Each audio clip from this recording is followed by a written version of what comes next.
Assalamualaikum warahmatullahi wabarakatuh.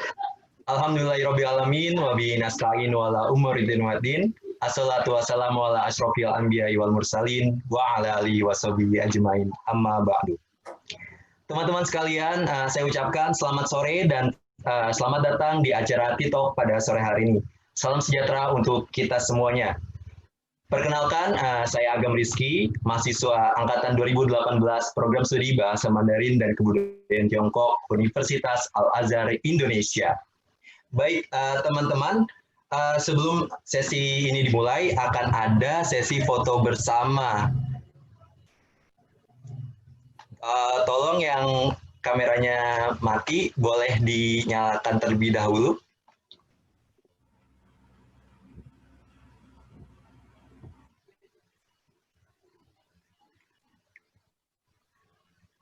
Argia untuk screen-nya di post dulu, katanya mau foto bersama dari Agam. Baik. Iya, Los, maaf nggak kedengeran. Kenapa, Los? Oh, udah. Kita mau foto dulu ya, Agam ya? Baik. Oh iya. Foto dulu ya. Oke, untuk teman-teman semuanya, kameranya diaktifin dong. Biar nggak kelihatan item-item aja di ininya. Oke. Oke, udah siap? Di sini ada Kak Dara, ada juga Kak Pita ya. Halo Kak Dara, Kak Pita. Halo Kak Dara. Halo. Oke, siap-siap ya. Untuk slide pertama, ini ada 2 slide. Slide pertama, San. Oke, slide kedua, San. Oke, silakan lanjut, moderator. Baik, saya akan memperkenalkan dulu apa itu TikTok. Teman-teman sekalian, TikTok merupakan acara rutin program per semester dari Program Studi Bahasa Mandarin dan Kebudayaan Tiongkok Universitas Al-Azhar Indonesia. Pada kesempatan sore hari ini, kita akan mengambil tema yang bertajuk Cinta, yaitu belajar bahasa Cina, peluang menggapai cita. Nah, nggak kalah penting juga teman-teman, kita telah kehadiran narasumber yang tentunya luar biasa di bidangnya masing-masing. Yang pertama ialah Kak Dara warga negara. Kak Dara ini merupakan lulusan dari Prodi Tiongkok Angkatan 2007 UAI, serta lulusan dari China Youth University of Political Studies. Kini Kak Dara berprofesi sebagai model dan presenter TV. Nah, Kak Dara akan membawakan tema mengenai bahasa Mandarin dan dunia kerja. Luar biasa sekali ya. Oke, narasumber berikutnya ialah Kak Sari Prameswari. Kak Sari ini juga merupakan alumni Prodi Tiongkok UAI. Kini Kak Sari berprofesi sebagai staf Konjen RI di Shanghai. Kak Sari akan membawakan tema mengenai Go Internasional dengan bahasa Mandarin. Kemudian narasumber berikutnya yang nggak kalah luar biasanya nih teman-teman, kita telah kehadiran juga Kak Aprilianti Puspita atau bisa dipanggil Kak Pita. Kak Pita ini adalah lulusan Prodi Tiongkok UAI juga, menempuh pendidikan S2 di Southwest Forsey University, serta materi yang akan Kak Pita bawakan ialah bahasa Mandarin dan My Business, My Passion. Baik, teman-teman sekalian, di sesi pertama ini kita akan mendengarkan sharing dari Kak Dara warga negara selama 15 menit. Sudah terhubung dengan Kak Dara ya? Halo Kak Dara.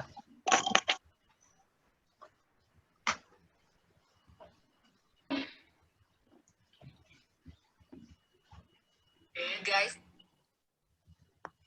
Halo Kak Dara. Halo Kak Dara. Pak nonton. Dengar, halo semuanya, dengar nggak suaranya? Dengar. Iya, maaf Siap, tadi sudah kaget. Kak. Oke, Kak Dara. Nah, teman-teman, Kak Dara ini kan profesinya sebagai model dan presenter TV nih ya Kak, betul ya Kak? Iya. Nah, boleh dong Kak cerita sama kita seberapa penting sih Kak bahasa Mandarin tuh di dunia kerja menurut Kak Dara gitu? Oke, sebelumnya thank you ya buat teman-teman Al-Azhar. Aku udah lama banget tinggal ke kampus Al-Azhar. Kalau ngomongin bahasa Mandarin ya, mungkin aku cerita sedikit tentang awalnya aku belajar bahasa Mandarin gitu. Sebenarnya dari lulus SMA itu aku nggak tahu sebenarnya mau masuk apa gitu ya. Terus karena aku bingung, akhirnya yaudah deh aku ambil sastra Cina aja gitu. Dan yang tadi awalnya nggak suka, lama-lama suka karena tuh ada mata kuliah, aku lupa deh apa ya namanya mata kuliah tuh, pokoknya yang berhubungan sama dongeng-dongeng Cina itu apa sih namanya? Ingat nggak?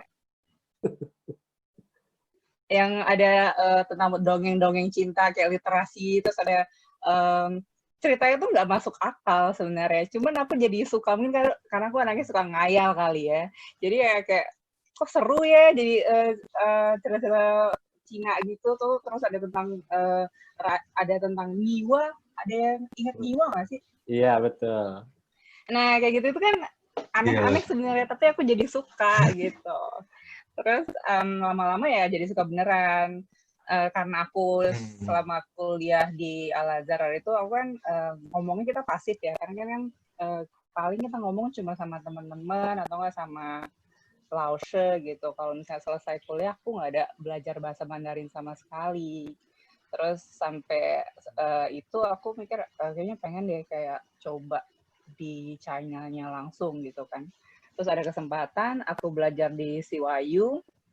Nah itu progresnya karena udah ada basic kali ya. Jadi pas nyampe sana kayak ya udah meskipun masih terbata-bata tapi at least kita ngerti gitu. Kalau namanya komunikasi kan yang penting satu atau misalnya beberapa kalimat kita ngerti, nggak harus aktif banget dan nggak harus perfect banget bahasanya, tapi yang penting kita paham lah gitu.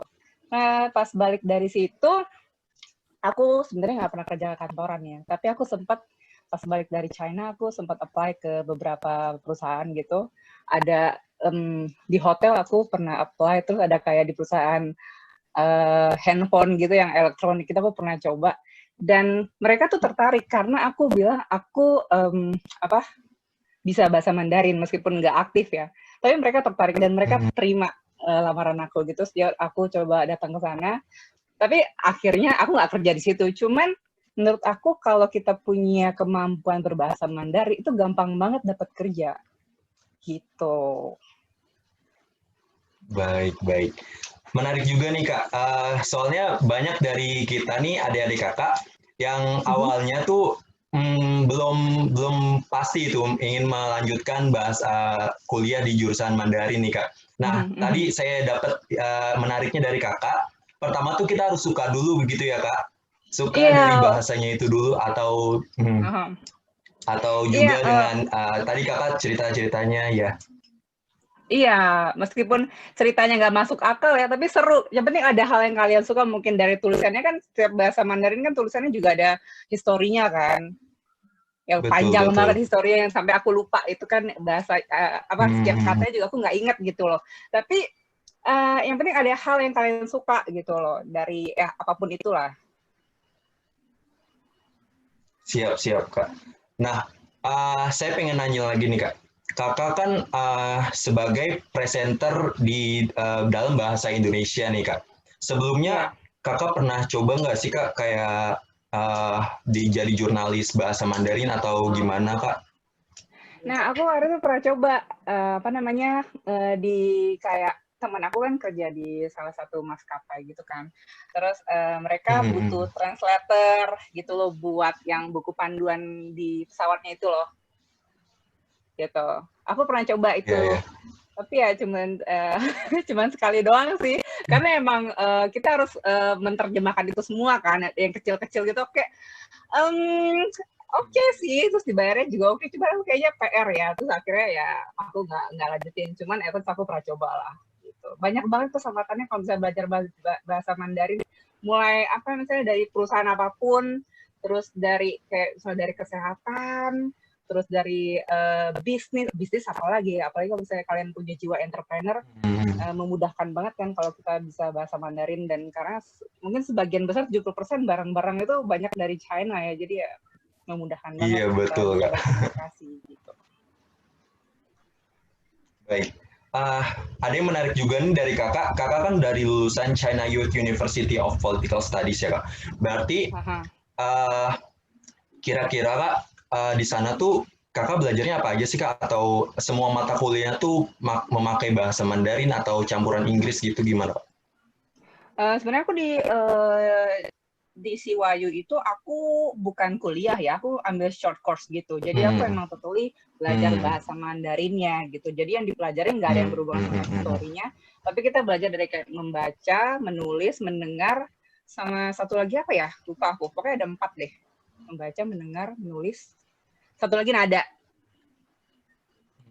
Seng Tiao ya. Jadi aku kayak Nadanya. yang paling ya sulit itu aku Seng Tiao nada kan. Meskipun pan nada tapi kalau misalnya kita ngomong ya tetapnya agak sulit bagi aku gitu. Tapi so far sih pas aku sama di sana aku mau ini bukan gimana ya, maksudnya aku ngomongnya emang harus pelan-pelan, tapi so far sih mereka ngerti-ngerti aja gitu loh. Oke. Jadi nggak ada pelajaran tentang historinya ini juga, sama sekali. Baik.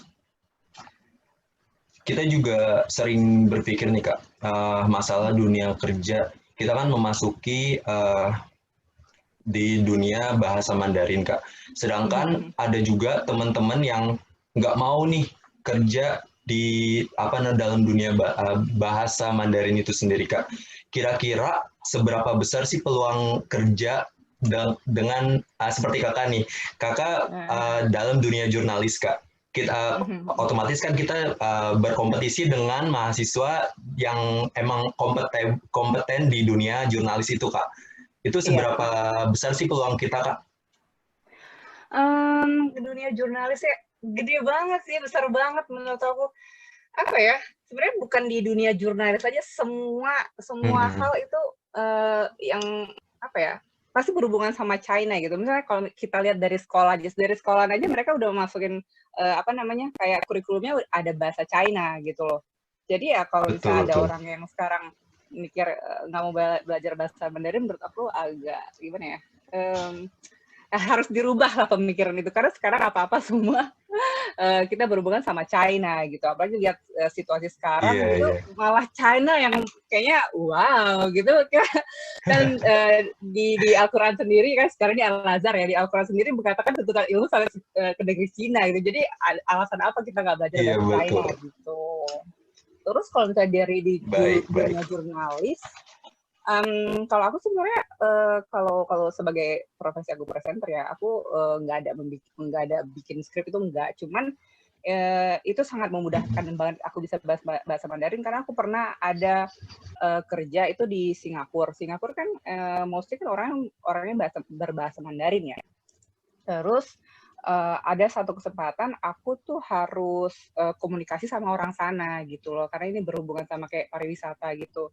Dan kita nggak ada yang bisa bahasa Mandarin, terus aku antara pede dengan enggak gitu sebenarnya ngobrol sama dia. Tapi meskipun bisa sedikit-sedikit dan itu bisa sedikit-sedikit, akhirnya ya udah kita bisa komunikasi gitu. Jadi ya harus belajar bahasa Mandarin sih di zaman now gitu.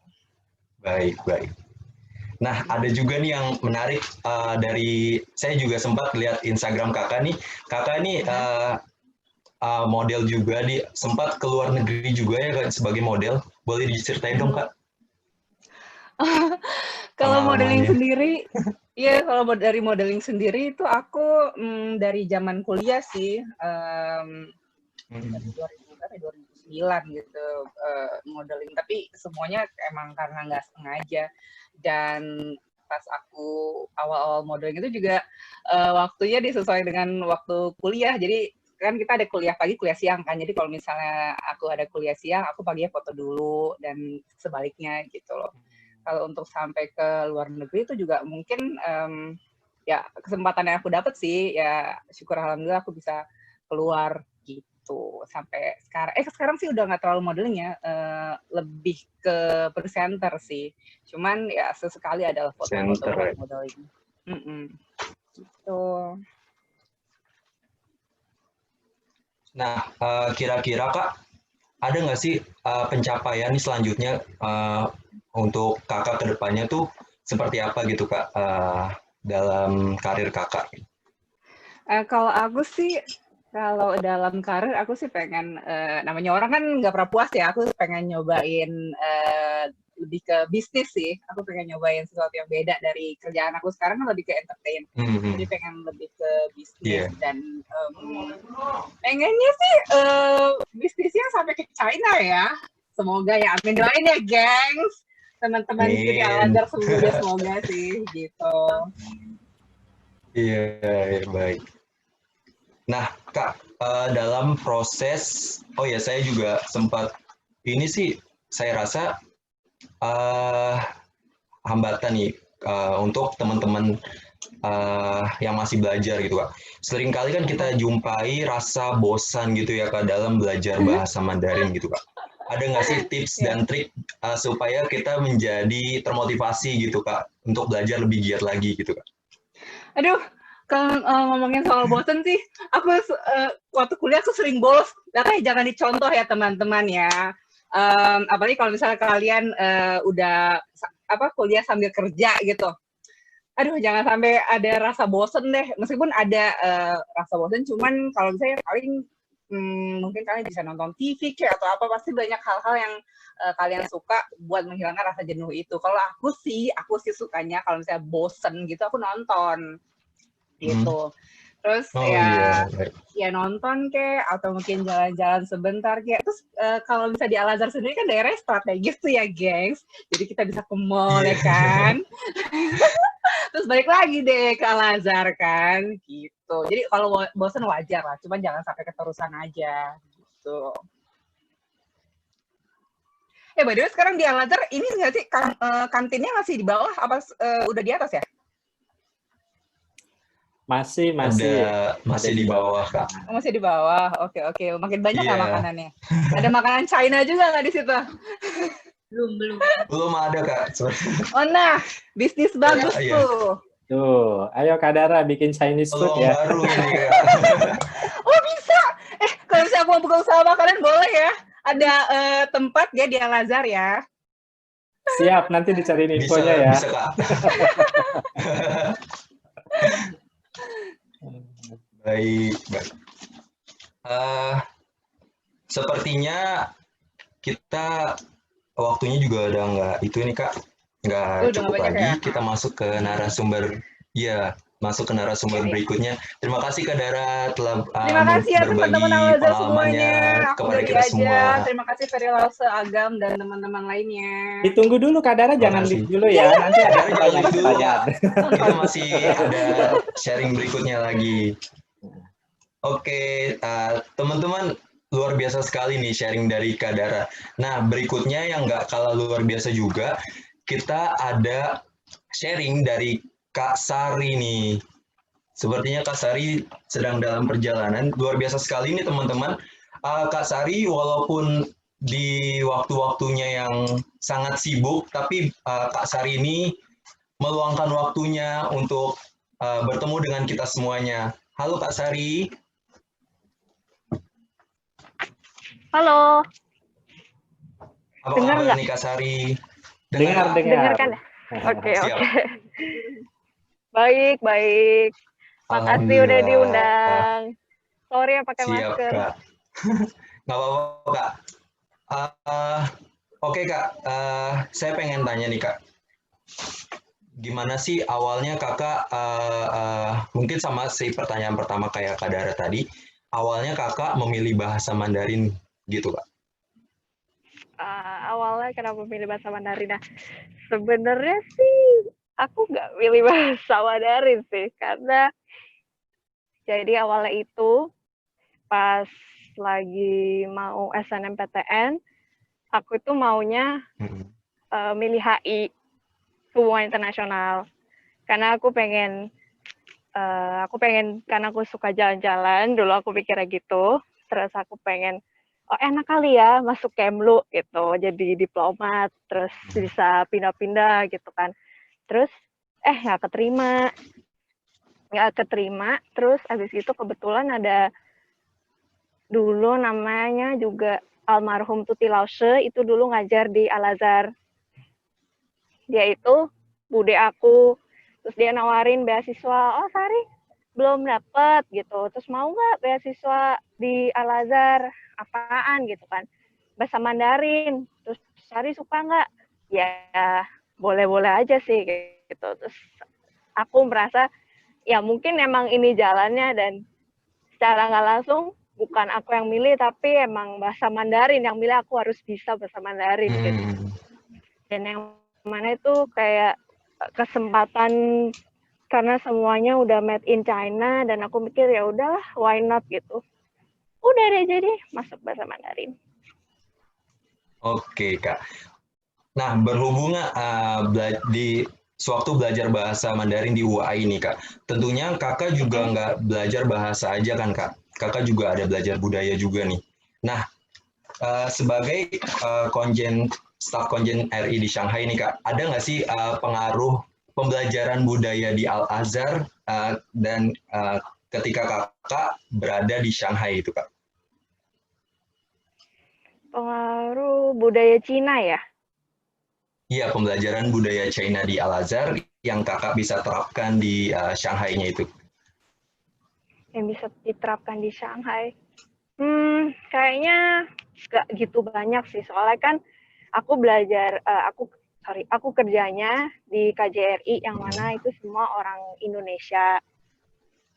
Ada sih beberapa orang Chinese-nya, tapi cuma 4 aja. Cuman ya itu lebih bisa diaplikasikan ke kehidupan sehari-hari aja. Jadi kita kayak lebih mengerti gimana cara mereka berpikir, terus dengan kita belajar bahasanya, culture mereka itu gimana, mereka orangnya gimana. Terus kayak, jadi, dan mereka lebih respect juga sama kita, karena kita ngerti. Misalnya sekarang kan kemarin lagi Tuan Ucie, gitu, mereka suka kirim, ada kirim bacang, terus kayak kalau aku personal sih, oh ya aku ngerti gimana Tuan Ucie tuh bisa ada gitu kan. Karena ya aku belajar dulu. Iya. Baik, baik. Tentunya dari Al-Azhar juga ilmunya bisa kita terapkan juga ke negeri orang gitu ya, Kak. Iya. Terus Kakak gimana sih, Kak, caranya gimana ya bertahan di suatu tempat baru gitu, Kak. Sementara kan yang kita tahu di Indonesia dengan di negeri luar itu kan pasti banyak sekali pengaruh atau perbedaan budaya gitu. Cara Kakak bertahan untuk hidup di luar itu seperti apa sih, Kak? Ya, gimana ya? Untungnya sih aku orangnya fleksibel sih. Jadi pertama ya mungkin kayak masih kaku gitu kan, kayak baca situasi, oh ini gini. Tapi ya kalau misalnya kita kalau kita itu mentingin diri kita sendiri, kayak pasti adalah nggak cocoknya sama orang atau sama lingkungan sekitar. Biasanya orang Indonesia begini, tapi di sini karena aku di Cina, orang Cina itu nggak begitu gitu. Ya kita harus memahami, kita harus maklum. Kalau misalnya itu masih bisa ditoleransi, ya udah. Jadi intinya toleransi aja sih. Sebenarnya itu ya, Kak, dimanapun dan kapanpun kita emang harus mengedepankan sifat toleransi itu juga, begitu ya, Kak? Iya, dan ya kita fleksibel aja selama itu masih nggak apa-apa, masih dalam batasan yang wajar, kenapa enggak? Oh iya, Kak, Kakak ini ada juga nih, Kak, yang bertanya nih, Kak. Apa sih, Kak, yang harus dipersiapkan untuk menjadi diplomat karir gitu, Kak, dengan background bahasa Mandarin? Dan kita kan kalau sebagai diplomat juga kompetitornya dari jurusan sebelah nih, Kak. Gimana sih, Kak, itu yang harus dipersiapkan gitu, Kak? Oh. Jadi kalau misalnya sebelumnya aku bukan diplomat sih, aku cuman staff dari KJRI aja. Karena kalau misalnya kalian emang pengen jadi diplomat yang bisa berbahasa Mandarin tuh bisa banget. Karena setiap tahun kan PNS cari. Dan itu biasanya ada yang suka yang cari sastra Mandarin yang bisa berbahasa Arab dan yang lain-lain. Ya kalian mesti banyak belajar aja sih. Banyak belajar, terus melek dengan berita-berita sekarang. Terus, tapi kalau kalian bisa bahasa Mandarin itu udah satu nilai khusus. Baik, baik. Jadi Nah, jangan Kak, takut. berarti, baik. Nah, Kakak dari Al-Azhar nih Kak, berarti lulus dari Al-Azhar langsung ke menjadi staff atau perjalanannya itu seperti apa sih Kak? Langsung jadi staff karena habis lulus terus teman aku tahu kan ada yang kosong bisa gitu, ya udah aku apply aja.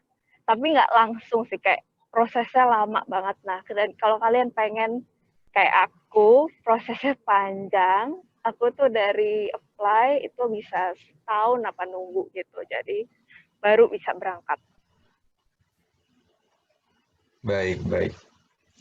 Oh iya, saya juga mau tanya nih Kak, ada nggak sih pengalaman yang bisa Kakak bagi nih untuk pengalaman bekerja di luar yang benar-benar berkesan gitu Kak, atau sebagai motivasi kita supaya kita bisa nih terus semangat belajar supaya mengikuti jejak kakak-kakak nih, seperti itu. Kalau misalnya buat tetap semangat ya, intinya kalian jangan takut salah, jangan takut gagal, karena itu pasti. Dan itu semua itu proses dari pembelajaran.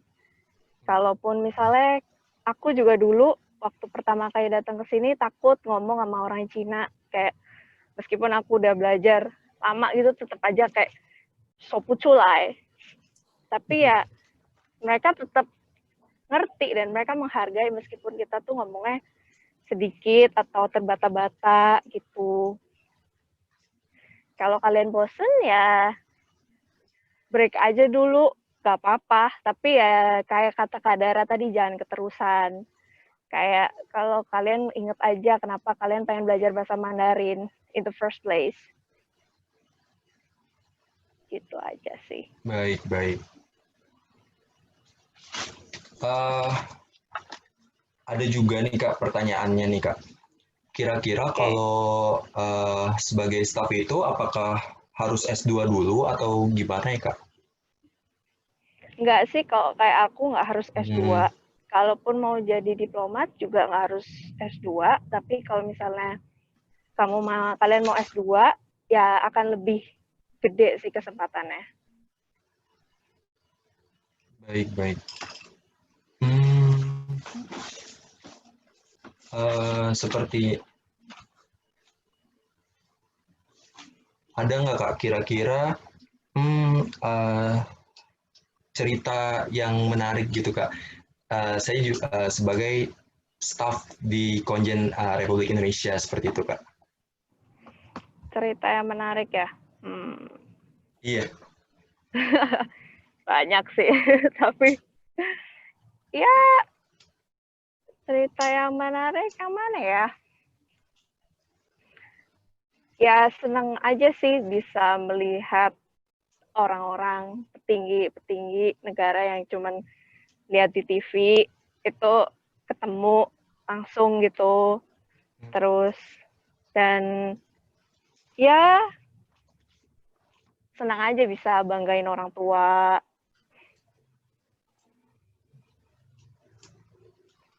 Baik, baik.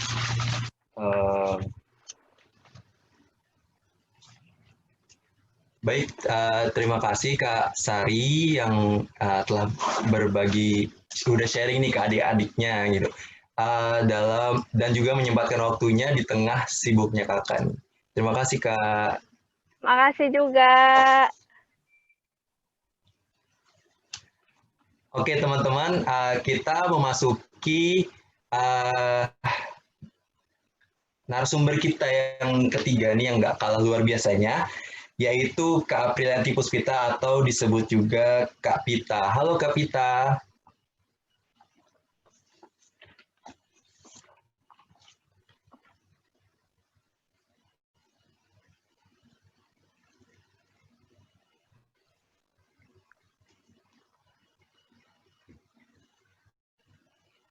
Selamat sore Kak Pita.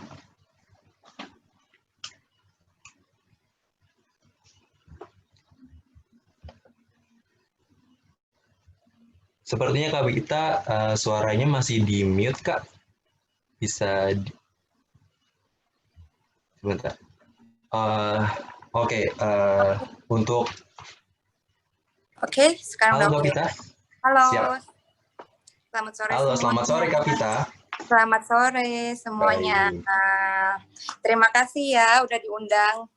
Ferry Lausche, terima kasih. Terima kasih juga Kakak. Oh iya, Kak Pita sudah mempunyai PowerPoint ya Kak? Sudah. Baik. Atas bantuan Ferry Lausche. Iya, kebetulan saya lagi kena lockdown, jadi semua dokumen, komputer, laptop semuanya itu di rumah. Ini di Belitung, jadi cuman ada handphone. Kemarin udah coba bikin PPT lewat handphone, ternyata gagal total. Jadi Lausche yang bantu. Iya, nggak masalah. Baik, baik.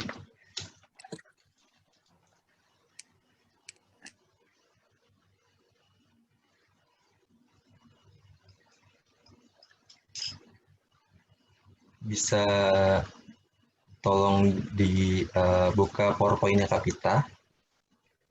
Argia ya yang megang ya?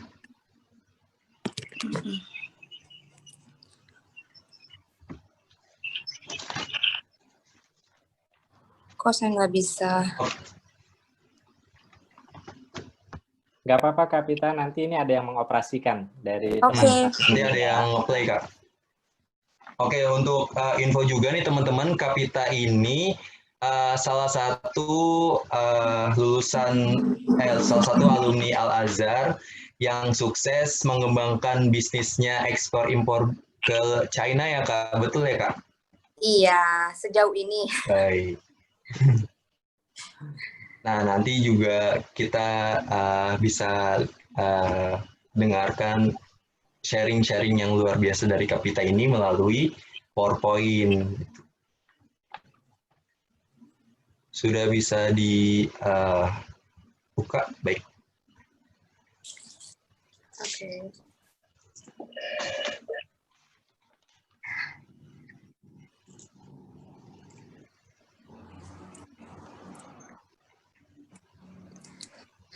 Oke, udah bisa dimulai ya. Baik, Kak.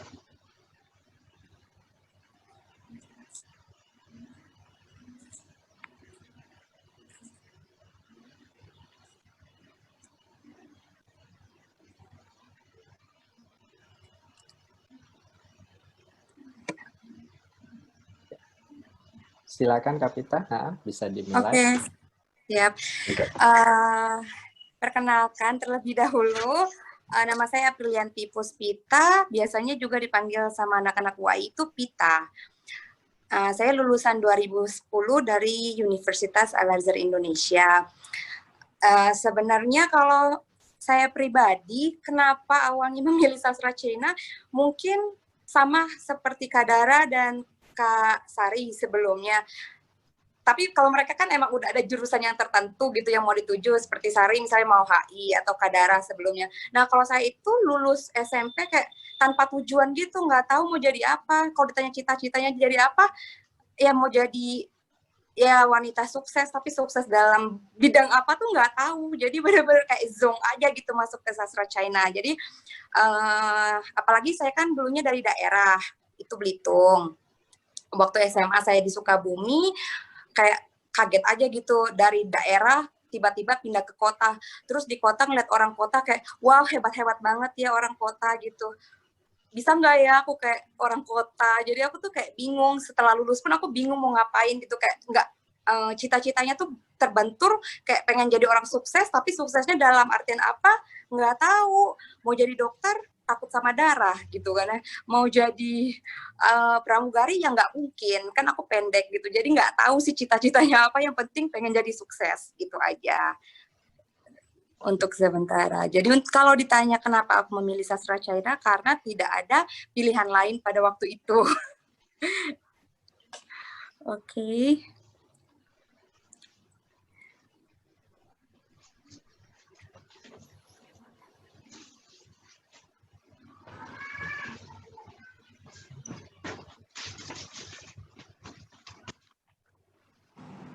Oke, berikutnya slide-nya. silakan. Untuk berikutnya slide-nya.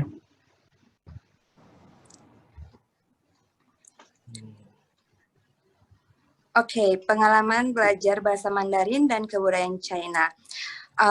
2010 saya masuk ke Universitas Al-Azhar Indonesia. Untuk semester pertama bisa aku akuin, nilai aku itu benar-benar kayak mungkin yang paling rendah di kelas kali ya. Pertama, itu benar-benar kenyataan kayak nilai aku itu kayak di bawah rata-rata, sampai akhirnya Bu Anita bilang, Pita ini kamu nggak lulus loh untuk mata kuliah struktur. Jadi aku bingung, langsung saya itu benar-benar nggak ngerti. Tapi apa yang di benak saya kalau dibilang nyontek, kayak bukan anti sih ya, tapi saya emang nggak bisa nyontek kali orangnya, terlalu polos apa terlalu bego juga nggak ngerti, tapi saya nggak bisa nyontek intinya. Jadi saya selalu jawab jawaban itu yang ada di otak saya. Kalau saya nggak bisa jawab, ya udah nggak saya jawab. Jadi bisa dibilang nilai IPK saya itu kayak cuma 2 sekian-sekian kayak gitu ya untuk semester pertama. Lalu semester kedua, belum, semester pertama kakak kelas saya lihat nilai saya itu jelek banget, kata dia bilang kayak gini, Pita, mendingan kamu pindah prodi deh, daripada kamu lanjut ke sastra China di semester 1 aja udah nggak lulus, lu gimana lanjut ke semester 2? Mulai sakit hati nih kan ya. Jadi sebenarnya untuk memotivasi kita itu maju ada 2. Kita diremehkan atau kayak kamu direndahkan nih sama orang, kamu mau nunjukin bahwa kamu bisa, atau kamu justru terpuruk kayak gitu ya. Nah, tapi aku memilih, aku berjuang. Jadi aku itu sampai bayar teman sendiri untuk ngajarin aku bahasa Mandarin, kayak belajar deh kayak apa aja deh yang pernah aku pelajarin hari ini di kelas, aku bayar lagi teman aku untuk ngajarin aku, bayarin dong sampai segitunya. Ya, menurut aku sih itu proses ya. Nah, semester kedua, semester ketiga itu aku kayak naik drastis kayak gitu, yang awalnya kayak IPK-nya cuma 2,7 sekian-sekian, nah semester 2 sampai selanjutnya itu IPK-nya udah stabil nih, udah bagus lah nilainya, yang dari nggak lulus yang dapat nilai 5, sampai aku pernah dapat nilai 4 dong waktu ujian, itu parah banget saking nggak pinternya aku, tapi aku selalu berusaha untuk kayak lebih baik. Jadi aku melihat kekurangan aku itu di mana, ya di situ aku genjot. Kalau misalnya aku punya kelebihan di mata kuliah ini, lalu aku harus mata kuliahnya aku jadi aku cuman kayak review sekali lewat, tapi di mata kuliah yang aku nggak bisa sama sekali itu aku harus kayak berjuang, kayak gimana nih caranya aku harus bisa, intinya harus sakit hati dulu gitu loh, baru kita menemukan the power of sakit hati itu gitu kan. Jadi kamu tuh udah merendahkan saya, berarti saya harus maju seperti itu. Nah, sampai akhirnya aku itu punya cita-cita pengen belajar ke China. Tapi aku mikir dengan kemampuanku yang terbatas, sedangkan saingan aku di kelas aku itu luar biasa.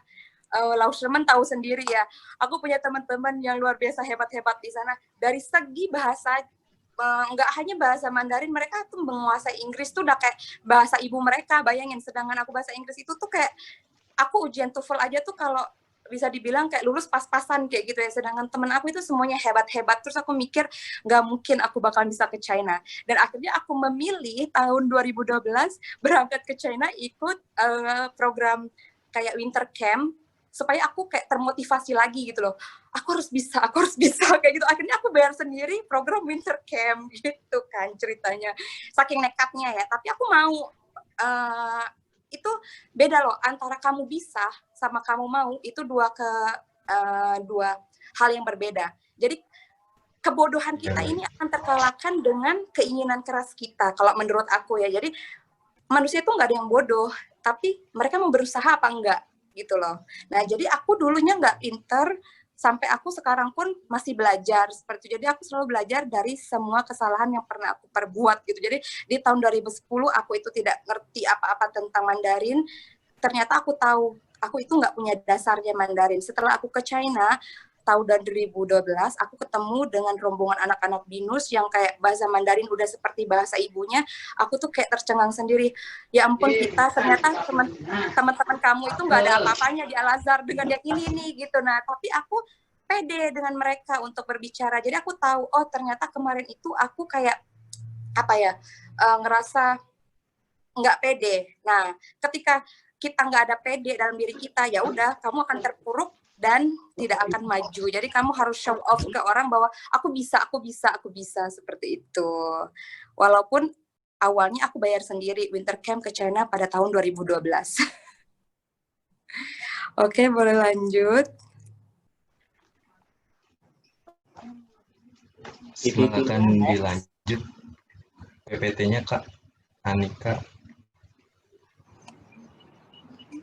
Next PPT-nya. Boleh next PPT-nya. Baik. Sambil menunggu PPT-nya nih Kak. Tadi saya juga sempat mengambil kata-kata yang bagus banget dari Kakak. Intinya tuh yang mampu merubah diri kita tuh ya diri kita sendiri, dan kebodohan akan kalah dengan keingintahuan kita yang keras gitu ya Kak. Benar. Jadi sebenarnya menurut saya kebanyakan orang itu kayak menyalahkan keadaan. Ya bahasa China aku tuh pas-pasan karena aku tuh lingkungannya tuh nggak mendukung kayak gitu kan. Iya kan kita anak UAI, di UAI kan rata-rata orang berbahasa Indonesia kayak gitu. Lausemennya juga kebanyakan Indonesia gitu kan, nggak dari China atau gimana. Itu tuh kayak cuman menurut aku ya itu tuh alasan orang untuk kayak ya udah itu tuh cuman alasan dia aja karena dia nggak bisa. Tapi kalau dia bisa, kamu mau dimanapun, kapanpun, dengan siapapun itu kamu belajar. Kalau kamu ada keinginan pasti kamu bisa. Intinya tuh simple aja sih kayak gitu. Banyak kok yang kuliah di China dia pulang ke Indonesia nggak bisa apa-apa, banyak. Karena kenapa? Bukan karena keadaan, karena emang orangnya yang nggak mau gitu loh. Menurut aku ya pribadi, pengalaman pribadi saya gitu. Nah, sampai akhirnya itu pengalaman belajar bahasa Mandarin dan kebudayaan China. Nah, sampai akhirnya di tahun 2013 kita ikut ujian TOEFL kan, kalian tahu sendiri itu. Bukan TOEFL, HSK. Nah, kita itu lulus HSK 3, tapi pada waktu itu untuk beasiswa kita wajib lulus HSK 4. Nah, di HSK 4 itu pun aku lulusnya pas-pasan. Itu masih pas-pasan lulusnya.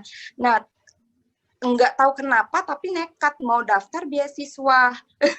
Nggak ngerti kenapa ya mungkin ya kita nggak tahu kan laki apa enggaknya. Intinya aku masukin aja. Ternyata dari teman-teman aku yang satu kelas sama aku, dulunya kita gabung semuanya di Fucho. Kita mau masuk ke Fucho. Ternyata yang di Fucho itu tuh benar-benar kayak yang the best-nya itu loh. Jadi dari angkatan aku cuma ada 3 atau 2 orang yang di Fucho. Sedangkan aku itu yang awalnya daftar ke Fucho jadi dialihkan ke Kunming. Aku tuh nggak tahu Kunming tuh di mana. Yang aku tahu itu ya Fucho, karena kita kerjasamanya sama Fucho gitu ya, Fucho Fantasio itu.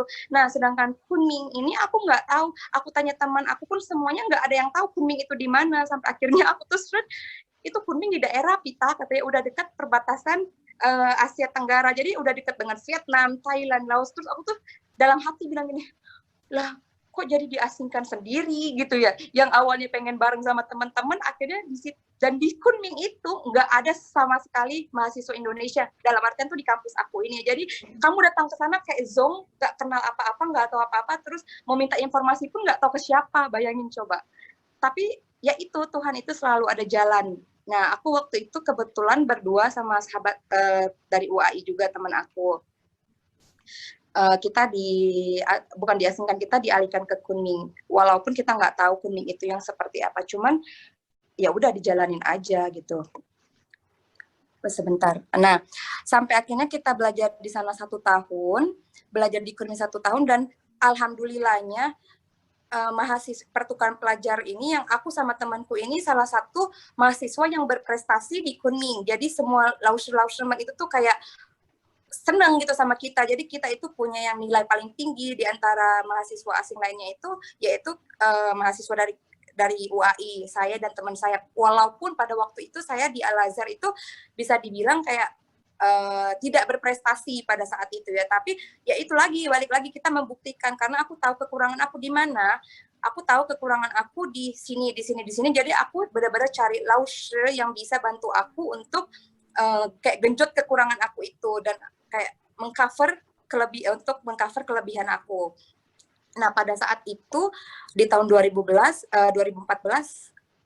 untungnya nggak banyak orang Indonesia di sana. Jadi mau nggak mau kan kamu harus komunikasi dengan bahasa Mandarin dong. Dan bahasa Inggrisnya aku itu jelek banget.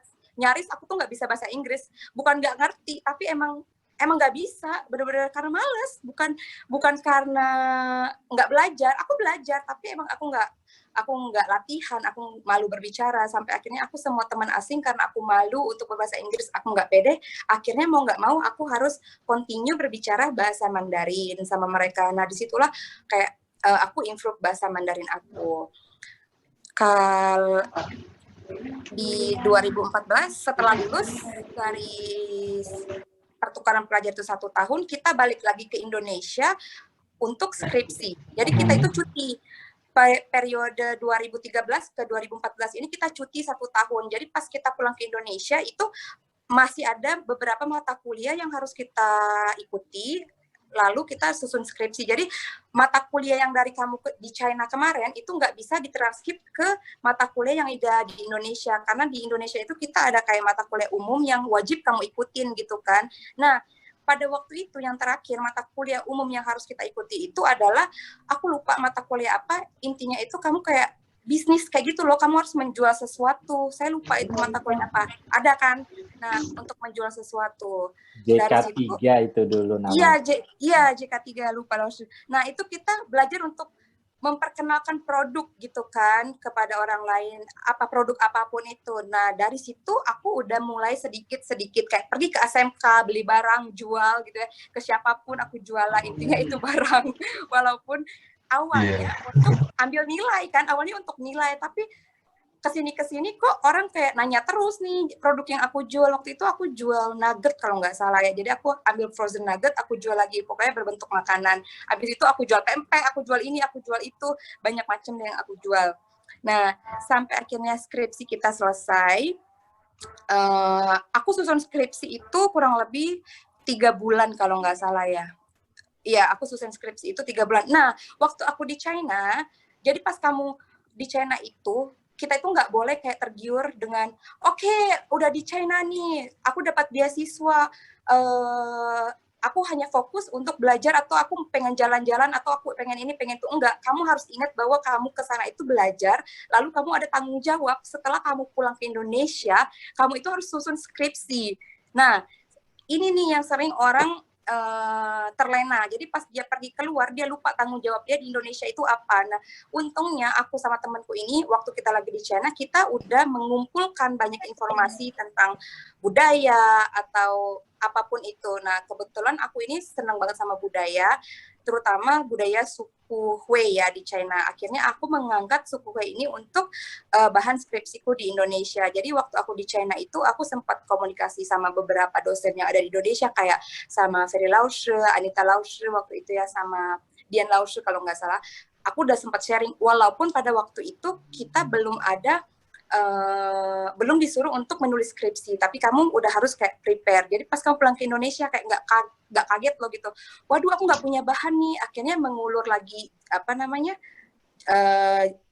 jadwal untuk kamu skripsi. Yang harusnya tahun ini kamu lulus, jadinya kamu lulusnya ngaret. Gara-gara apa? Gara-gara keteledoran diri sendiri. Intinya itu kamu harus bisa memanage time. Itu intinya yang pertama. Nah, lalu 2015 itu skripsi 1 tahun sampai 2016. Pokoknya 2015 akhir kita itu sidang skripsi.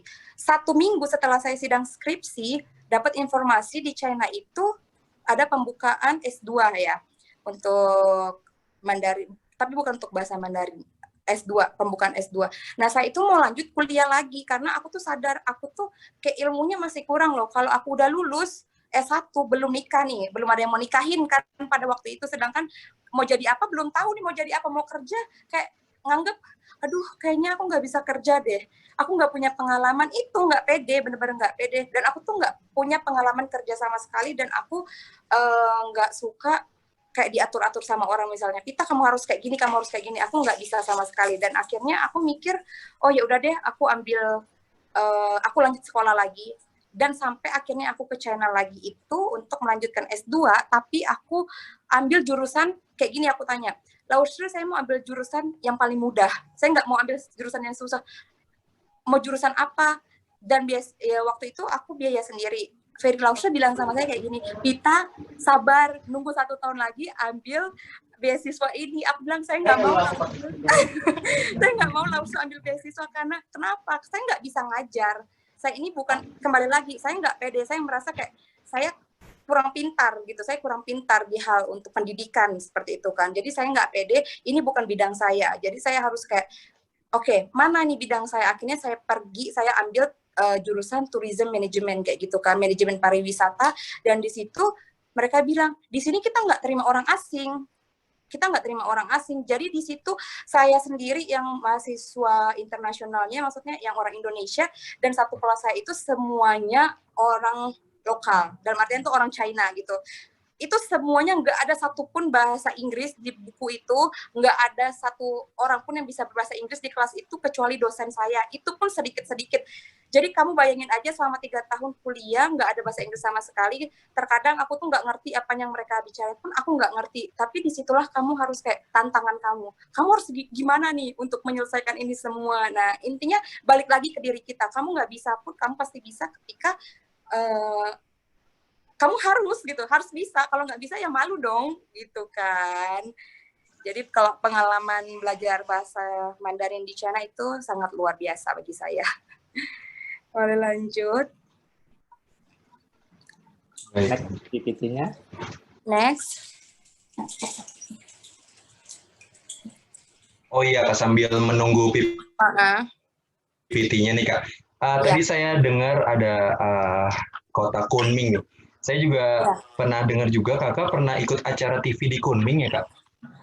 Iya, jadi kebetulan jurusan aku itu tourism management kan, manajemen pariwisata kayak gitu. Nah, karena di satu lingkungan saya itu semuanya orang China dan saya sendiri orang asing, jadi mereka itu tertarik untuk mengajak saya mengenalkan budaya mereka seperti itu loh. Ini loh budaya China seperti ini. Dan kita itu kalau di dalam pariwisata kan selalu kayak kalau istilah Indonesia kayak magang gitu ya, kota ini ke kota ini ke kota ini. Nah, pada waktu itu saya itu nggak bertemu sih, kayak ada dari Yunnan TV itu kan bekerja sama dengan kampus saya, kebetulan mau bikin program kayak Shaoshu Minchu, kayak minority di China. Nah, dan mereka itu tertarik sama saya karena saya pakai turban kayak gitu loh, kayak oh ini foreigners tapi kok mukanya kayak Asia kayak gitu, mungkin ya mukanya Asia tapi kok aneh gitu orangnya gitu ya mungkin.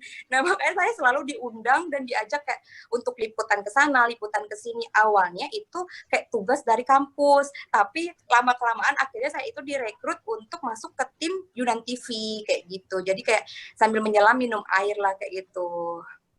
Sebenarnya itu semuanya tanpa kesengajaan. Yang awalnya dari magang jadi bekerja dan akhirnya jadi meliput kayak gitu. Dan itu pengalaman yang luar biasa loh, kayak sebenarnya poin saya untuk masuk ke Yunnan TV itu pertama pengen jalan-jalan aja sih, karena kan kalau kita udah di TV itu kita ada kayak harus ke sana ke sini dengan gratis ya, namanya mahasiswa pada waktu itu kan mikirnya ya udah yang geretong-geretongan gitu kan, yang mana gratis ya saya ikut gitu. Nah ternyata kita dapat itu bukan cuma gratis, tapi kita dapat ilmu. Kayak misalnya, aku nggak pernah kepikir bakalan bertemu sama seniman yang membuat tembikar itu kan. Aku kan suka banget sama gelas-gelas yang dari China itu loh, yang kayak cup, yang seperti itu. Akhirnya kita tuh diundang, benar-benar diundang ke perusahaannya mereka untuk melihat langsung proses pembuatannya, terus kita pun diajarin gimana cara bikinnya, dan itu kita benar-benar kayak full service, kayak 1 minggu dibolehkan untuk tinggal di sana untuk belajar. Nah itu tuh menurut saya kayak pengalaman yang nggak bakalan bisa kita beli gitu loh. Kalau misalnya aja saya nggak ngambil jurusan ini, mungkin saya boro-boro gitu ketemu sama orang ternama di China ya gitu, injek China aja enggak gitu kan bahasa kasarnya. Sampai akhirnya ketika kita aktif di Yunan TV itu, biaya kuliah saya yang awalnya saya bayar sendiri, akhirnya di reimburse sama pemerintah China. Akhirnya saya dikasih itu Yunan Cheng Fujiang Suichin, itu apa ya, beasiswa provinsi Yunan sendiri. Jadi saya nggak ambil yang Confucius, saya nggak ambil yang pemerintah China, tapi saya ambil yang Yunan Cheng Fujiang Suichin-nya. Jadi saya benar-benar di cover sekolah dari awal sampai akhir sama provinsi Yunan, seperti itu.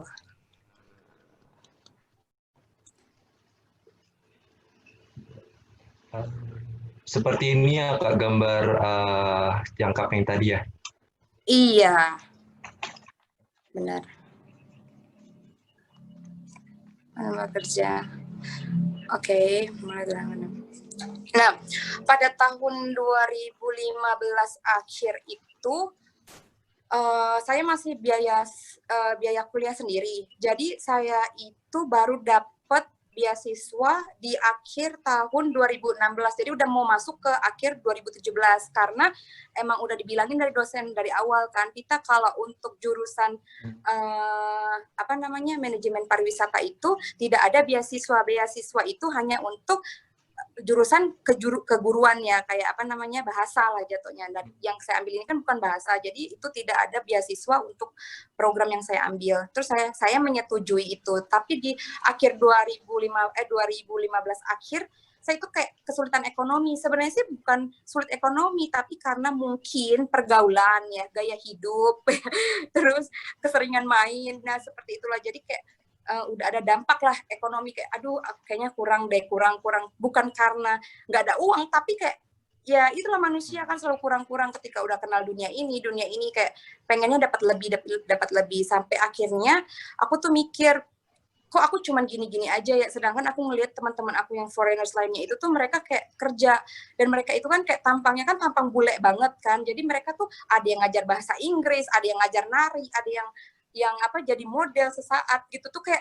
dapat uang kayak sehari 1.000 yuan tuh kayak gampang banget. Nah aku tuh bingung, aku ini orang Indonesia mau jadi model ya nggak mungkin, siapa yang mau pakai gitu di China ya, mau ngajar bahasa Inggris ya bahasa Inggrisnya pas-pasan, mau jadi apa juga bingung gitu loh. Sampai akhirnya tuh aku kayak depresi sendiri. Aku cerita sama teman aku, aku bilang aku sempat kayak bukan jealous ya, kayak gimana sih, kayak merasa kok kayak nggak adil banget, Dian mah udah cantik gitu ya, pinter, terus bisa bahasa lagi gue apa, kayak gitu loh. Pernah dalam benak diri itu ngomong kayak gitu, sampai akhirnya teman aku bilang kayak gini, Pita, coba katanya kamu merasa kurang di sini, kenapa kamu tidak kayak mengasah kelebihan kamu? Aku yakin kok semua manusia itu tuh kayak punya kelebihan, tapi aku nggak tahu kelebihan aku tuh di mana. Karena kenapa, selama ini kerjaan aku tuh cuman kayak ya minta aja gitu loh, taunya ada, mau sekolah ya tinggal sekolah, mau pergi ya tinggal pergi. Jadi ketika dapat kesulitan sedikit kayak bingung aku harus gimana, kayak gitu kan. Akhirnya kita nggak pede dan tidak mengetahui apa kelebihan dari diri kita. Nah sampai akhirnya aku coba kayak berdiam diri lah gitu beberapa hari. Aku tanya, aku mau ngapain ya? Akhirnya aku dapat telepon dari teman aku, mau coba nggak jadi penerjemah di salah satu expo gitu. Aku ditanya, harganya berapa sehari untuk jadi penerjemah? Aku bingung dong jawab apa, karena aku nggak pernah kerja sama sekali. Itu pertama, belum ada pengalaman kerja sama sekali, dan aku nggak tahu menjadi penerjemah itu tuh bagaimana. Aku nggak tahu tingkat bahasa Mandarin aku ini yang mereka perlu atau bukan. Ya itu karena kita tidak pernah mencoba kan, intinya kita tidak pernah mencoba. Dan sampai akhirnya aku kerja, ternyata waktu aku turun ke lapangan, bahasa Mandarin aku itu benar-benar pas-pasan, kayak namanya istilah kayu-kayu aku nggak ngerti, yang kayak aku sanpula, inilah itulah putih segala macam aku nggak ngerti. Baru di lapangan lah aku ngerti, oh ini bahasanya ini. Itu seperti bahasa ilmiah yang kamu nggak ngerti, kayak kamu belajar bahasa Mandarin, kamu nggak ngerti dong senyawa-senyawa kimia dalam bahasa Mandarin. Nah, sama halnya seperti itu. Untuk sehari-hari kamu bisa berkomunikasi, tapi untuk sesuatu hal yang detail, kamu nggak bakal bisa kalau kamu tidak terjun langsung di sana gitu ya. Nah, sampai akhirnya aku terjun langsung, aku belajar, oh ini kayak gini, untuk memasarkan produk ini seperti ini namanya ini. Akhirnya aku belajar, dengan bahasa Mandarinku yang pas-pasan, aku bisa menjual banyak produk pada waktu itu. Aku menjual banyak produk. Nah, tapi itu seizin sama dosen aku ya. Pada waktu itu kan kita kalau S2 itu nggak terlalu susah seperti S1. Jadi kita lebih banyak waktu kosongnya. Jadi di waktu kosong itu aku gunakan untuk kayak cari peluang lain gitu lah. Sebenarnya nggak boleh sih kita kerja di China, tapi aku selalu bilang membantu gitu. Nah, sampai berarti ini awal mulanya, sorry Kak, oke. Awal mulanya ekspor impor barang Kakak ya? Awal mulanya gitu Kak, sebagai pengusaha. Iya. Awal mulanya aku jadi penerjemah. Di salah satu perusahaan ya. Nah, itu di Kunming. Kebetulan itu expo pertama itu di Kunming yang aku ikutin. Nah, jadi kalau kamu expo itu kan, kamu punya kayak blok-blok kan. Nanti ini kan satu ruang lingkup kamu ini orang Indonesia semua yang ada bisnis nih. Jadi misalnya si A, si B, si C. Nah, nanti waktu kamu bantu si B, otomatis kan si C, si D, si F ini ngelihat kamu dong. Oh, itu ya, itu penerjemah kamu ya. Oh, itu sales kamu ya. Oh, gini ya. Nah, akhirnya itu mereka kayak melihat. Nah, dan akhirnya kayak ya orang melihat dong kinerja kamu seperti apa. Dan pada saat tahun 2016 akhir itu, yang dari perusahaan si B, sekarang aku bekerja di perusahaan si A ya. Nah, suatu hari perusahaan si B telepon aku, yang aku bilang perusahaan bioindustri itu telepon aku. Mereka minta bantuan untuk expo lagi, tapi exponya itu tidak di Kunming, exponya itu di kota lain. Nah, aku bingung dong, tapi karena aku udah keterikatan kerja di si A, kata si A nggak apa-apa, kamu coba aja, karena kita nggak ikut expo di kota lain itu. Akhirnya saya coba ke kota lain, dan di kota lain inilah aku mulai benar-benar kayak berkembang. Karena kenapa? Karena si bos dari si B ini mempercayai seutuhnya semuanya ke aku, karena dia benar-benar kayak nggak ngerti sama sekali. Bukan nggak ngerti bisnis ya, dia tidak ngerti bahasa sama sekali. Jadi disitulah aku menghandle semuanya itu dengan tangan aku, dan dia cuma kasih kontak, ini kalau mau pengiriman pakai nomor ini kalau mau kirim barang ke sini, kalau mau simpan gudang ini. Otomatis kamu harus berkomunikasi dong dengan semua orang itu. Dan nah, disitulah aku awal pertama kali mempunyai kontak-kontak pengiriman gitu loh untuk Indonesia, jalur resmi atau jalur benar-benar semuanya itu aku pegang pada tahun 2016 pas aku dikasih serat terima dari perusahaan si bioindustri itu, seperti itu.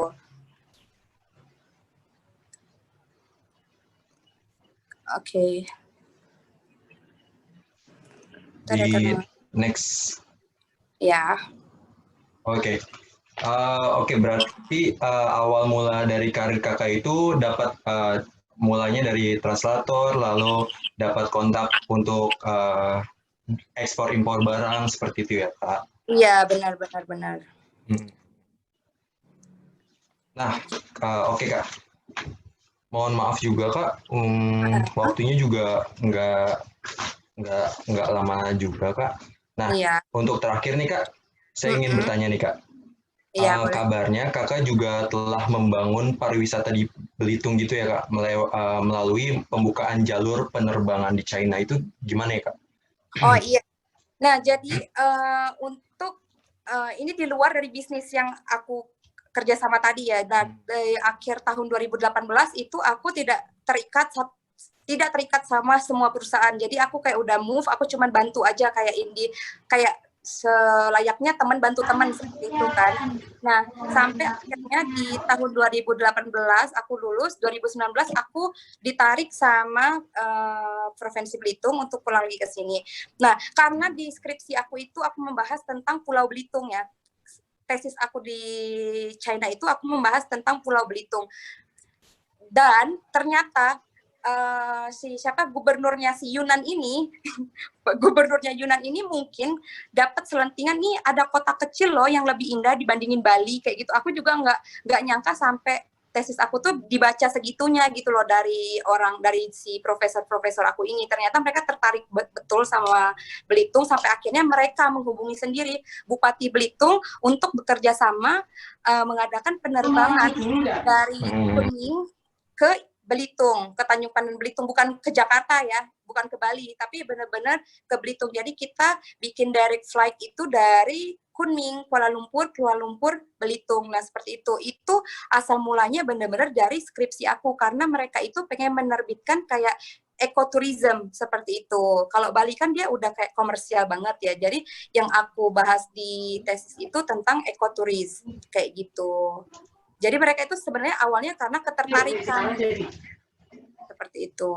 Jadi apa yang kamu tulis, itulah yang bikin kayak orang penasaran. Jadi bagaimanapun orang tuh melihat, bukan kayak cuman mendengar ya, mereka tuh harus melihat, lalu mereka kayak membaca apa yang kamu tulis, oh benar nggak sih apa yang kamu tulis itu dengan kenyataannya seperti ini. Waktu mereka udah research mungkin ke Belitung, ternyata itu benar seperti apa yang saya ceritakan, dan mereka benar-benar tertarik kayak gitu. Dan sekarang alhamdulillah kita udah ada direct flight dari Belitung ke Kuala Lumpur itu 1 minggu 3 kali, dan sekarang sebenarnya tahun ini kita seharusnya udah ada direct flight dari Kuning ke Belitung, seperti itu. Baik. Wah, terima kasih. Luar biasa sekali nih sesi diskusi dengan Kak Pita. Mohon maaf juga Kak karena waktunya terbatas. Kita tutup untuk sesi diskusi dengan Kak Pita. Terima kasih banyak Kak Pita. Oke teman-teman. Sebelum kita memasuki sesi berikutnya yaitu pembacaan Q&A, kita ada sesi foto bersama terlebih dahulu ya.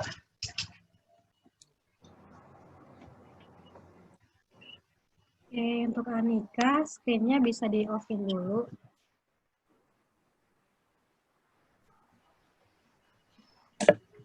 Oke. Semuanya dibuka ya kameranya. Kita foto dulu, ini ada 3 slide. Sudah siap? Slide pertama, San. Slide kedua, San, Qiezi. Slide ketiga, San, Qiezi. Oke, Agam. Baik.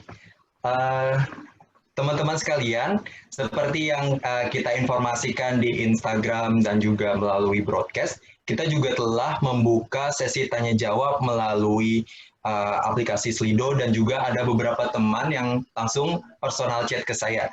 Saya langsung bacakan saja ya untuk Kak Dara yang pertama nih, Kak Dara. Halo Kak Dara. Halo. Oke. Ada yang nanya seperti ini Kak pertanyaannya. Dilihat dari background ilmu politiknya, apakah ada minat untuk Kak Dara untuk menjadi pengamat politik masalah China ke depannya nih Kak? Enggak sih, aku nggak, aku cuma penikmat politik aja. Kalau pengamat atau masuk ke dunia politik, aku nggak sama sekali sih. Gitu. Baik. Untuk mungkin juga ini nyambung ke Kapita kali ya. Terpikir nggak sih Kak untuk Kapita nih, ada yang nanya seperti ini Kak. Terpikir nggak kalau Kapita pindah ke bidang lain nih Kak, dari perdagangan seperti politik seperti itu Kak?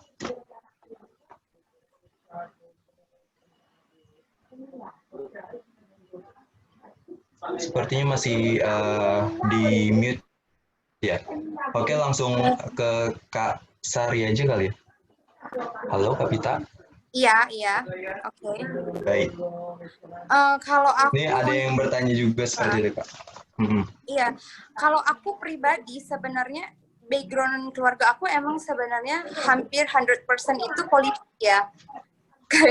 Jadi kalau dibilangin mau atau tidak ke bidang politik, untuk saat ini mungkin saya belum mau. Karena kenapa saya memilih bisnis itu kayak jalur amannya gitu loh. Kalau misalnya udah masuk ke bidang politik, mungkin kalau saya udah sukses dalam artian versinya saya sudah merasa kayak berkecukupan semuanya, dan saya maju ke bidang politik itu pure hanya untuk sosial. Tapi kalau saya mencari uang dari bidang politik sebelum saya sukses, saya nggak bakalan mau seperti itu.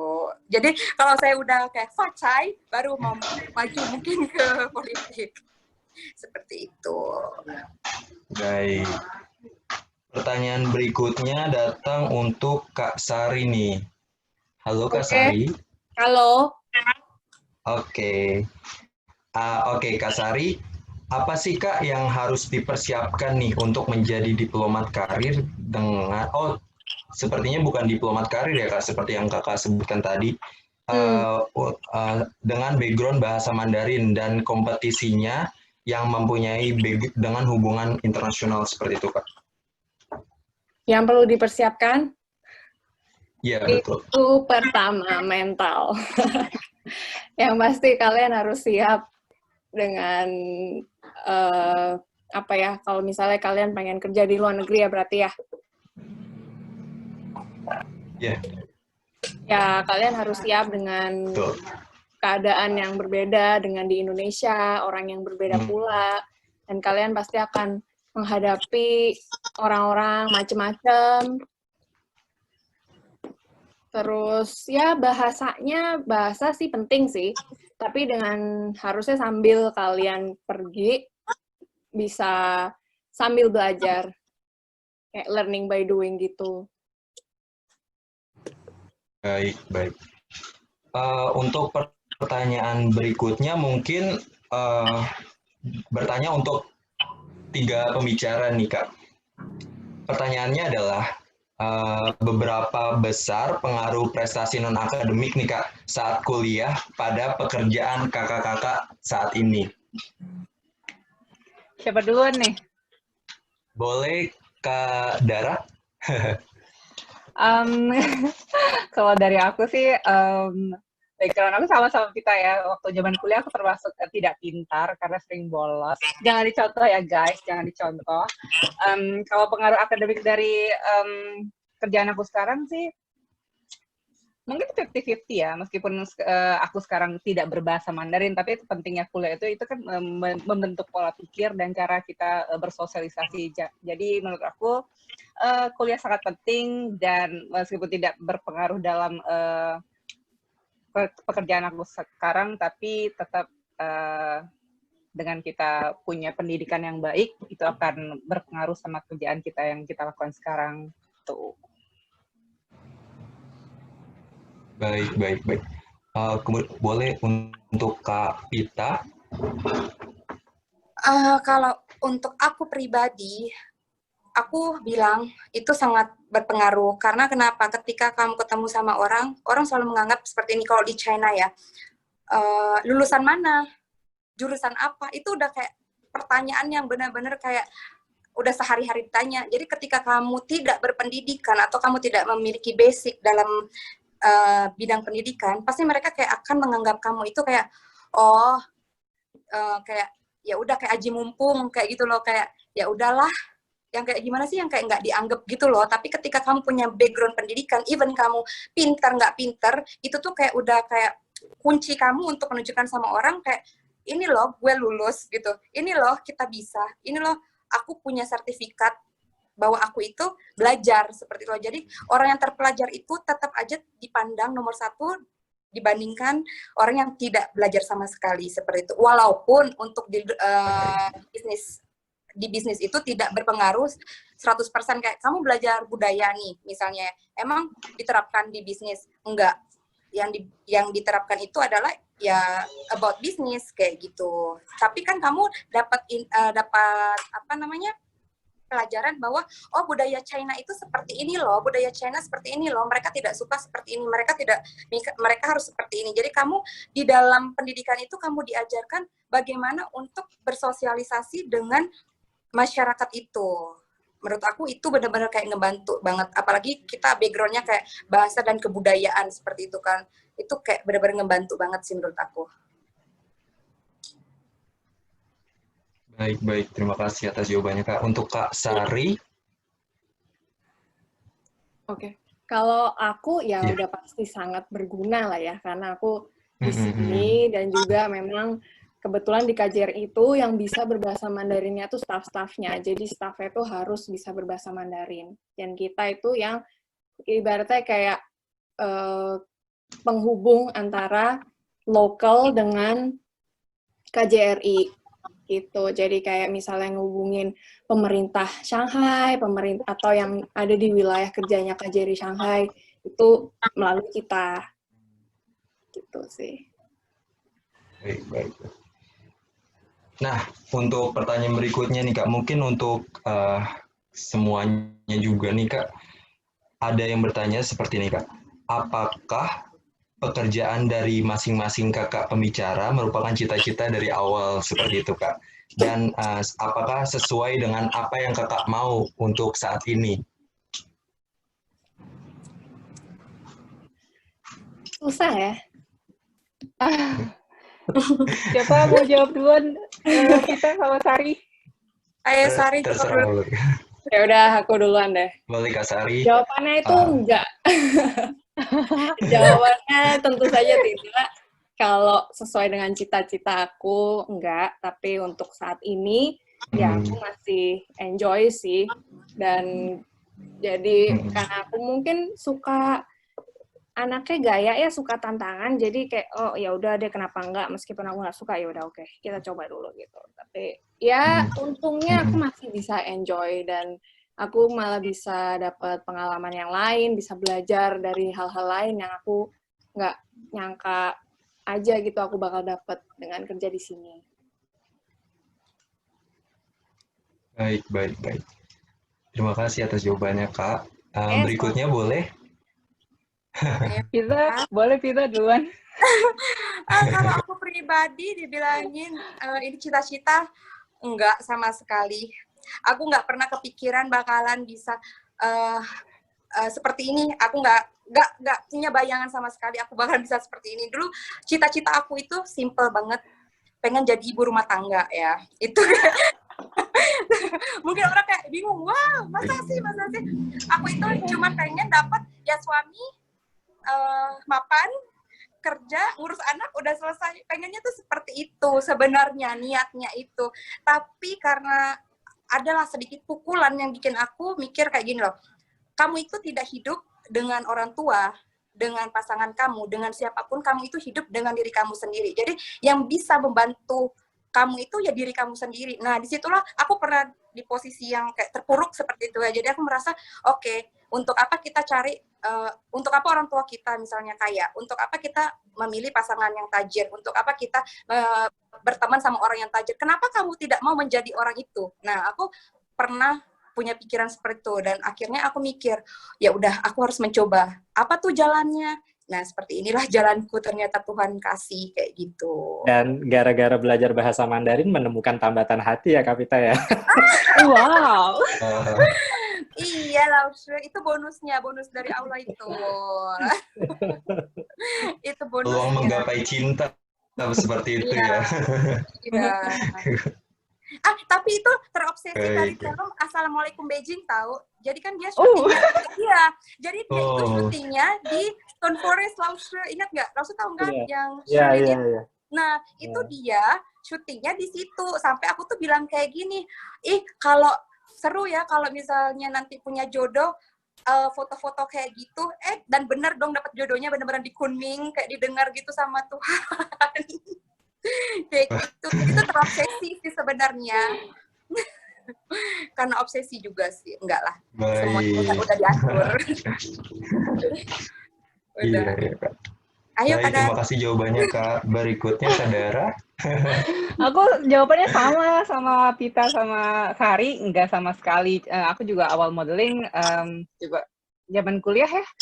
Tadi sama kayak Pita ceritanya kan senang gitu ya dapat duit gitu ya. Udah cuma iseng-iseng aja. Tapi mungkin emang tapi mungkin karena emang dunia modeling dengan entertain situ-situ aja, jadi ya udah dari modeling ke acting, terus sekarang ke presenter gitu loh. Jadi dibilang ngaruh juga enggak sih sebenarnya. Tapi ya aku menikmati aja, apalagi di masa pandemi ini ya, gengs, di mana kerjaan kita semua pada di-cut. Jadi bersyukur aja, alhamdulillah masih ada kerjaan sampai sekarang. Alhamdulillah. Nah, ada lagi nih Kak pertanyaannya. Terima kasih sebelumnya untuk Kak Dara atas jawabannya. Ada lagi nih untuk, boleh dijawab untuk siapa saja. Ada yang curhat gini Kak. Aku pengen S2 di luar, tapi nggak mau di China. Dan selama ini aku mikirnya kalau S2 mau di luar China, otomatis harus jauh dari bahasa China atau pilih jurusan lain. Dari pengalaman kakak-kakak selama S2 di luar China, tips apa yang yang di luar, tips apa yang bisa kakak kasih kalau mau pilih S2 di luar, seperti itu Pak? Berhubung aku nggak S2, silakan yang S2 dijawab. Iya, aku juga nggak S2. Boleh kita? Aduh, aku gimana ya jawabnya? Jadi aku tuh sebenarnya dulu mau S2 gara-gara aku tuh punya pasangan, katanya kalau aku nggak lulus S2 nggak boleh nikah kayak gitu. Jadi aku itu terobsesinya pada waktu itu pengen lulus S2 ya itu ya, karena gimana ya, lulus S2 secepatnya dengan jurusan yang semudah-mudahnya seperti itu kan. Jadi akhirnya aku memilih ini. Tapi sebenarnya tipsnya cuma satu sih. Intinya kamu mau pilih jurusan yang kamu sukai, intinya ya, jurusan yang tidak memberatkan kamu, jurusan yang kamu sukai, dan kamu jalanin aja. Jadi ingat target. Kamu susah, ingat bahwa susah itu tuh kayak cuman beberapa saat, itu tuh pasti terlewati gitu loh. Misalnya kamu mau ujian nih besok, ya kamu lulus nggak lulus, ujian tetap berlangsung kan, seperti itu. Jadi ya udah kayak ciayo aja untuk sesaat ini, itu nggak lama kok prosesnya. Jadi ingat ketika kamu dapat dalam masa kesulitan, ingat aja itu cuma sesaat kok, seperti itu. Ingatnya tuh cuma ini sesaat, nggak bakal selama-lamanya. Kamu dikasih kayak ya udah, intinya itu semuanya cuma sesaat kayak gitu. Jadi ketika dapat kesulitan, ingat aja, oh ini cuma sesaat kayak gitu. Iya, mungkin tambahan lagi sama dari pengalaman Pita, cari pasangan yang demanding kamu dalam soal pendidikan gitu kan. Jadi iya, jadi kalau misalnya harus motivasi ya. Bermotivasi, jadi memotivasi benar. Ada motivasinya, iya betul. Dulu. Nah, pertanyaan berikutnya nih Kak. Pertanyaan berikutnya dari saya rangkum dari kakak-kakak tadi ya, semuanya ini kan bahasa Mandarin, mengambil jurusan sastra Cina ini bukan pilihan pertama nih Kak. Sekarang kakak ada penyesalan nggak sih Kak untuk mengambil jurusan tersebut seperti itu Kak? Enggak, kalau aku enggak sih, enggak sama sekali. Aku juga bersyukur. Iya, aku juga bersyukur sesuai pengalaman aku, meskipun bahasa Mandarin aku pas-pasan, tapi pas aku ketika kerja terus di Singapura, aku bisa berkomunikasi dengan mereka tuh udah seneng banget gitu loh. Baik, baik. Kita Sari mungkin ada tambahan, ada jawaban lain? Yang lainnya mungkin ada tambahannya lagi Kak? Enggak sih, nggak nyesel, senang-senang aja, kayak justru baik banget benefitnya menurutku, apalagi kalau ya kebetulan karena aku mungkin kerja di sini jadi kerasa banget. Kalaupun misalnya di Indonesia juga kadang suka ketemu turis Cina, terus mereka kesusahan ngomong, nggak bisa English juga, terus kadang aku sosokan gitu kan, males bantuin, ya udah deh bantuin aja, kasihan gitu, kayak pesen makanan gitu, terus oh iya makasih gitu, kayak seneng aja sih bisa bantu. Ya, kalau aku pribadi, mau dibilang nyesel, enggak. Karena aku juga sekarang bisnis between Indonesia sama China dan China dengan Indonesia. Jadi, mau nggak mau, kita benar-benar harus berkomunikasi 100% dengan bahasa Mandarin. Karena mereka egois, mereka nggak mau pakai bahasa Inggris sama sekali. Gitu. Iya. Itu udah pasti. Baik. Wah, banyak sekali nih, banyak sekali yang telah kita ngambil hal baik nih dari kakak-kakak lulusan Prodi UAI yang luar biasa. Terima kasih sebelumnya Kak Dara, Kak Sari, Kak Pita untuk meluangkan waktunya ketemu dengan kita semua nih. Makasih nah, juga. Sebelum ditutup. Makasih juga udah diundang. Terima kasih, Ferry Lawson. Sama-sama. sebelum itu ada informasi nih dari ada informasi dari Prodi Tiongkok nih. Boleh dibuka PowerPoint-nya, Argia?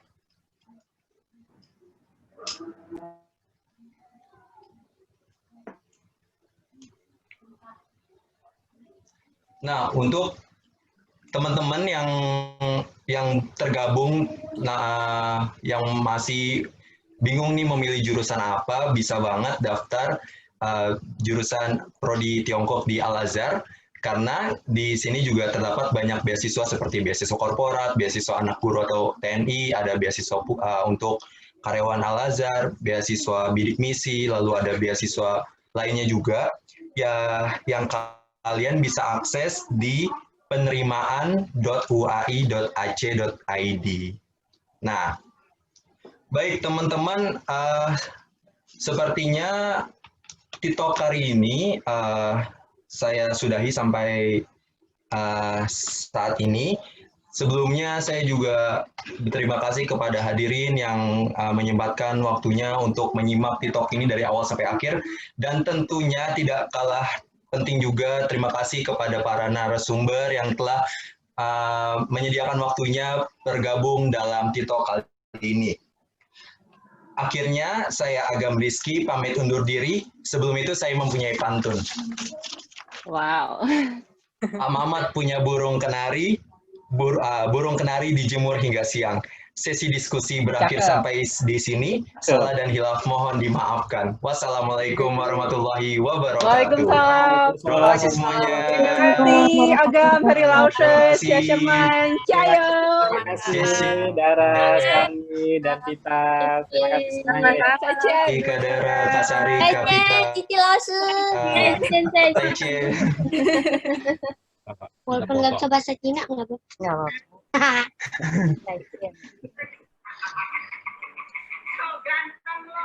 Terima kasih ya semuanya ya. Nah, Terima kasih. alhamdulillah lancar ya. Nah. Ini Lause udah boleh live ya, Lause live ya. Ya, Lause. Ya, Los. Terima kasih. Assalamualaikum. Terima kasih. Waalaikumsalam. Waalaikumsalam warahmatullahi wabarakatuh. Oke, bye-bye semuanya. Terima kasih, Kak.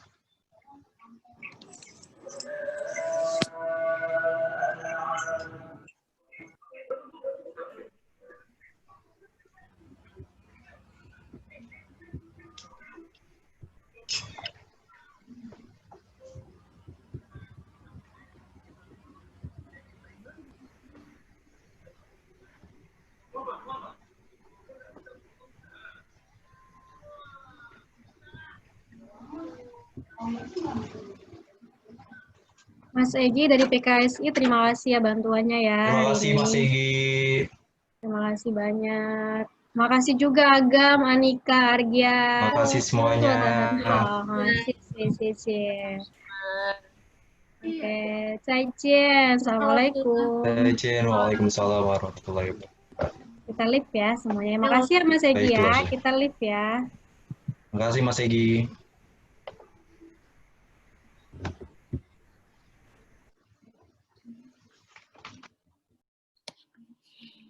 Aku hanya guys.